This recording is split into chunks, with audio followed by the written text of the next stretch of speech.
Welcome to News Nexus. Today, we explore one of the most urgent challenges facing humanity, the global migrant crises. These are not just numbers in a report, not just headlines that come and go.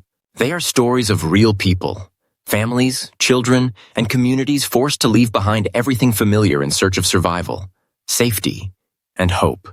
In this deep dive, we will travel across continents, from the turbulent waters of the Mediterranean to the deserts along the U.S.-Mexico border, from sprawling camps in Asia to the war-torn towns of Africa and the Middle East.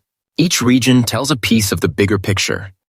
Together, they show us why migration is not only a humanitarian issue, but one of the defining forces of our time. Let's begin in Europe, where the Mediterranean Sea has become one of the most dangerous migration routes in the world. Every year, tens of thousands of people board overcrowded boats, desperate to reach the shores of Italy, Spain, or Greece. They come from Libya, Tunisia, Syria, Sudan, Eritrea, escaping conflict, repression, and deep poverty. But the journey is treacherous. In 2023 alone, more than 2,000 people lost their lives at sea. And those who survive often end up in overwhelmed camps, places like Lesbos in Greece, where resources are stretched thin and tensions grow between locals, authorities, and asylum seekers. Europe remains divided. Some nations call for stronger border controls and tighter asylum rules, while others insist on humanitarian obligations. It is a political tug-of-war, but one that plays out on the backs of desperate people whose only crime is trying to survive. Now, let's move to the Americas.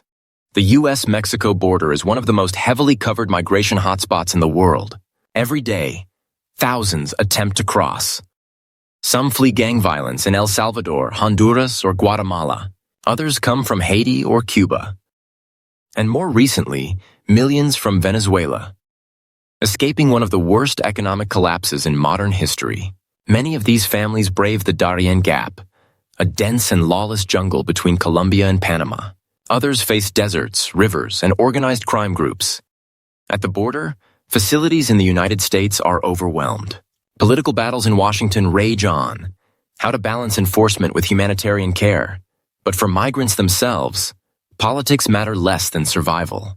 For many, the risk of staying home, hunger, violence, hopelessness, outweighs the dangers of the journey. And that is why the flow continues, with no signs of slowing. In Asia, another tragedy unfolds, one that rarely makes front-page news anymore. The Rohingya, a persecuted Muslim minority from Myanmar, have faced decades of discrimination. In 2017, a brutal military crackdown forced more than 700,000 across the border into Bangladesh. Today, nearly 1 million Rohingya live in sprawling camps in Cox's Bazar. The conditions are dire. Families in flimsy shelters face monsoons and cyclones. Healthcare is limited, education scarce, and opportunities for work nearly non-existent. Most Rohingya remain stateless. Myanmar denies them citizenship. Bangladesh resists long-term integration. And international aid is stretched thin. Children are born in these camps and grow up knowing nothing but displacement. For them, home is not a place. It's a memory passed down by their parents. Now, let's shift to Africa, where displacement occurs on multiple fronts. In Sudan, a brutal conflict between rival military factions has displaced millions. Camps in Chad, Egypt, and South Sudan are overflowing. In Ethiopia, the Tigray conflict has left deep scars. And in the Sahel, Mali, Niger, Burkina Faso, extremist violence, military coups, and hunger are pushing families to flee. Climate change adds another cruel layer. Somalia and Kenya face recurring droughts that kill crops and livestock. Families walk for days without food or water, hoping to find safety in camps that are already overcrowded. Some push north across the Sahara, braving dehydration, smugglers, and exploitation, before risking everything again across the Mediterranean.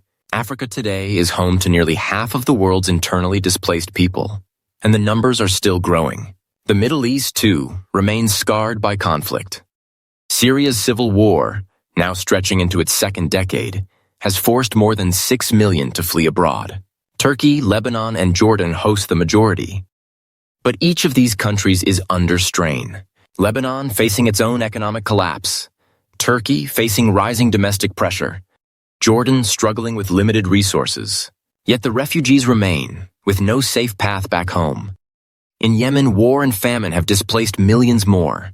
In Palestine, generations live with displacement, passed from parents to children. The region's crises are interconnected, prolonged, and politically paralyzed.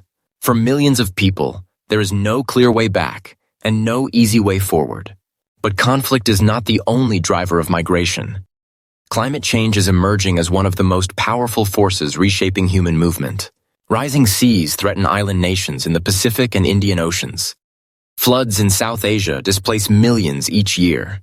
Drought in sub-Saharan Africa pushes farmers off their lands. The United Nations warns that in the future, climate refugees could outnumber those fleeing war. Unlike wars, there is no peace treaty to stop climate change. It is a slow, relentless force, reshaping where people can live and how they survive. For vulnerable communities, the crisis is already here. Behind every statistic lies a human story. A Syrian father carrying his child across the rubble of Aleppo.